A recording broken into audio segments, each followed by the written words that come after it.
কি আমটার সাইজ দেখে যথেষ্ট বড় মনে হচ্ছে তো আপনাদের? হ্যাঁ, এটা হচ্ছে রেড আইভরি গাছ। এই আমটা এখনই কিন্তু 600 গ্রামের মতো হয়ে গেছে। আর যদি এর মধ্যে কিন্তু আমরা যদি ঠিকঠাক খাবার ব্যবস্থাপনা করতে পারি তাহলে কিন্তু গাছটা আপনার এই একটা আমই কিন্তু 1 কেজির উপরে যেতে পারে। তো নমস্কার বন্ধুরা, আমি প্রদীপ আর আপনারা দেখছেন আমার চ্যানেল গার্ডেনিং উইথ প্রদীপ। আমার ছাদ বাগানে একটু কাজ চলছে, তাই আমার সব ছাদ গাছগুলো কিন্তু উল্টোপাল্টা হয়ে আছে, যার জন্য আমি অনেক দিন ধরেই কিন্তু ভিডিওগুলো দিতে পারছি না।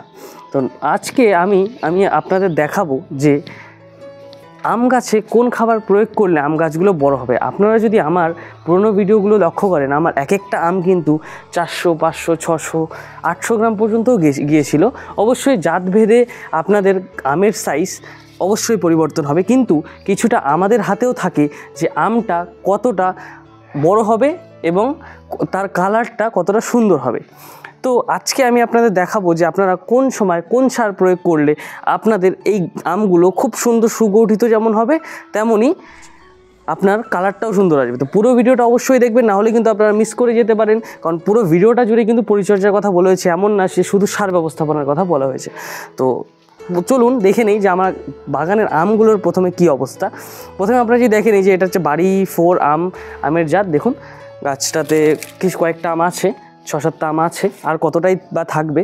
দেখুন আমগুলো কিন্তু যথেষ্ট একটু বড় হয়ে গেছে। এখন এই সময় আমরা এই গাছে খাবার প্রয়োগ করব। আর এমন দেখুন আমার যে ছোট ছোট একটা সিঙ্গেল ডালের আম গাছ, দেখুন এখানেও কিন্তু আম ধরে আছে। দেখুন একটা সিঙ্গেল ডাল, কিচ্ছু নেই গাছটাতে, দেখুন গাছটাতে কিচ্ছু নেই, তবুও কিন্তু গাছে আম ঝুলছে। তো এরকমই কিন্তু এটা যেমন একটা ব্যানানা ম্যাঙ্গো, এবার এখানে আরেকটা ব্যানানা ম্যাঙ্গো আছে, এই দেখুন এটা যথেষ্ট বড় হয়েছে, এটা আরও বড় হবে দেখুন। তো আমরা চলুন দেখে নেই যে আমাদের যে সারটা যেটা হবে সেটা আমরা কিভাবে তৈরি করব। তো তার জন্য আমাদের কিছু সরঞ্জামের দরকার আছে, সেগুলো আপনারা পুরো ভিডিওটা যদি ডিটেলসে দেখেন তাহলেই আপনারা বুঝতে পারবেন সারটা কতবার আর কতটা পরিমাণে প্রয়োগ করতে হবে, সেটাও কিন্তু এই ভিডিওটা আপনারা জেনে যাবেন। তো চলুন এবার দেখে নেই যে আমরা এই সারটা কীভাবে প্রস্তুত করব। কী কী সরঞ্জাম লাগবে সেটা আমি আপনাদের প্রথমে বলে দিই। প্রথমেই আমাদের লাগবে 1 বছরের পুরনো গোবর সার বা ভার্মি কম্পোস্ট, আপনারা যেটা আপনাদের হাতের কাছে পাবেন সেটাই নেবেন। আমার কাছে কিন্তু 1 বছরের পুরনো ঝুরঝুরে গোবর সার আছে। তারপরে আমাদের লাগবে হাড় গুঁড়ো।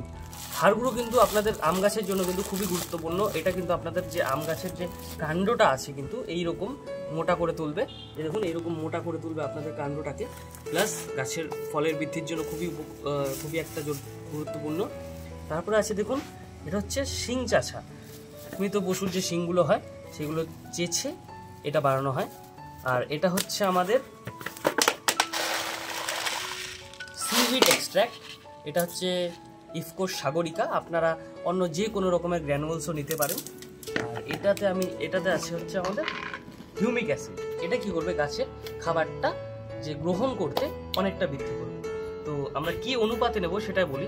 প্রথমে আমরা 4 ভাগ নিয়ে নেব কম্পোস্ট,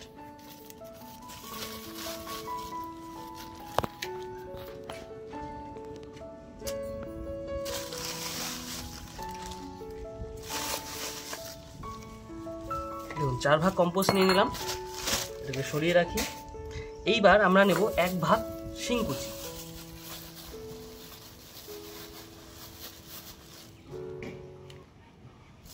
একটু বেশি নিয়ে নিচ্ছি, পুরোটা হয়নি।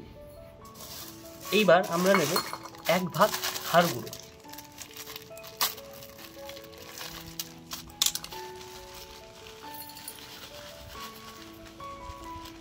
এটা একটা আধা কেজির প্যাকেট, তার মানে এখানে মোটামুটি 250 গ্রামের মতো হাড় গুঁড়ো আছে।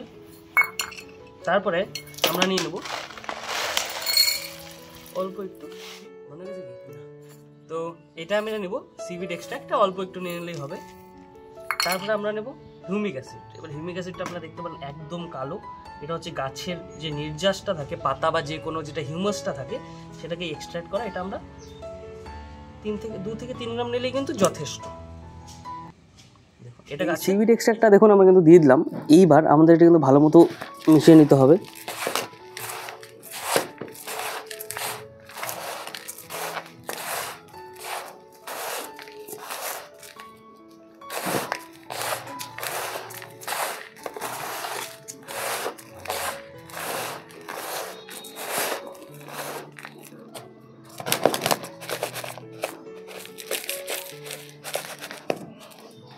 দেখুন এটা ভালো মতো মিশিয়ে নেওয়ার পরে এবার দেখুন আমি গাছে ডাইরেক্টলি দিয়ে দিব। এক একটা গাছে মোটামুটি আপনি 250 থেকে 300 গ্রাম পর্যন্ত দিতে পারেন। কিন্তু আপনারা যদি আপনাদের কাছে যদি সময় থাকে আপনারা কি করবেন, এইরকম করে আপনারা বড় পরিমাণে বানাবেন, সেম অনুপাতে বানাবেন। বানানোর পরে আপনারা কিন্তু গাছ ভালো মতো এটাকে একটু হালকা জল ছেটা দিয়ে বা জল স্প্রে করে যদি আপনারা উল্টো পাল্টে দিয়ে মোটামুটি 1 সপ্তাহ বা 15 দিন রেখে দিতে পারেন, তাহলে কিন্তু গাছের খাবারটা বাইরেই রেডি হয়ে যাবে। আপনাদের গাছকে কিন্তু জাস্ট গাছটা খাবারটা টেনে নেবে। আমি যদি এইভাবে গাছের খাবারটা দিই কী হবে, আমার এই খাবারটা রেডি হতে গাছের জন্য কমপক্ষে 1 মাস সময় লাগবে। তারপর যখন বর্ষার থেকে মাত্র 1 মাস আগে থাকবে তখন কী হবে যে মোটামুটি পুরো বর্ষাকালটা কিন্তু আমার এই সার দিয়েই চলে যাবে। তার মানে বর্ষার আগে আমার কোনো খাবার দাবার দরকার পড়বে না। আর বর্ষাকালে আপনারা জানেন যে গাছের গ্রোথ খুব বেশি হয়, তাই এই সময় যদি আপনারা এই খাবারটা দিয়ে দিতে পারেন, সেটা আপনারা এইভাবে ডাইরেক্টও দিতে পারেন, আবার আপনারা সারটাকে কিন্তু রেডি করেও দিতে পারেন। যদি আমি বলি যে আপনারা কীভাবে ডিসিশনটা নেবেন, যদি আপনাদের গাছ এরকম মোটা শক্ত সবল হয় তাহলে এই যে এর যে বিক্রিয়াটা হবে সেটা গাছ খুব সহজেই নিয়ে নিতে পারবে। কিন্তু আপনাদের গাছ যদি ছোটো হয় তখন আপনার গাছের খাবারটা কিন্তু বাইরে বানিয়ে তারপরে গাছের গোড়ায় দেবেন। এবার কতটা দেবেন দেখুন, আমি এই যেই পরিমাণে বানিয়েছি আমি এটা কী করব, আপনাদের গাছের গোড়াটা হালকা একটু খুঁচিয়ে নেবেন। আমার গাছের গোড়া এমনি দেখুন হালকাই আছে, একদম মাটি কিন্তু গাছের মাটি কিন্তু একদমই হালকা। তো আমি কি করব,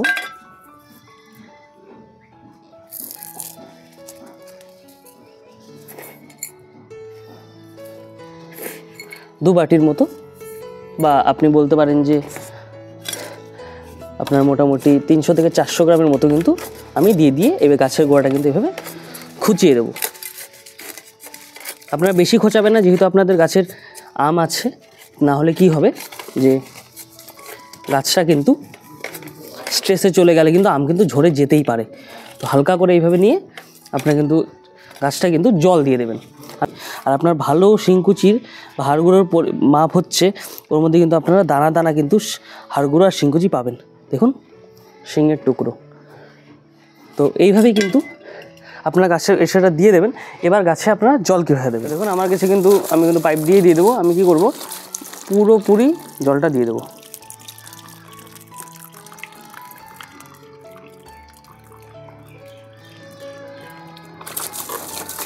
এইভাবে একবার দিলাম, আমি এটা কিন্তু জলটা টেনে নেওয়ার পরে আরেকবার আমি আপনাদের এইভাবে জলটা কিন্তু দিয়ে দেবো। তো আপনারাও কিন্তু এইরকম কিন্তু সুন্দর সুন্দর আম কিন্তু পাবেন, বড় বড় আম পাবেন। তো চ্যানেলটিকে সাবস্ক্রাইব করবেন, ভিডিওটিকে লাইক করবেন। ধন্যবাদ। আপনারাও কিন্তু গাছের গোড়ায় এভাবে খাবার দিন, আপনাদের গাছের চেহারাও কিন্তু এইরকম পুষ্ট একদম হবে। তো ধন্যবাদ, দেখা হচ্ছে পরের ভিডিওটিতে। চ্যানেলটিকে অবশ্যই সাবস্ক্রাইব করবেন।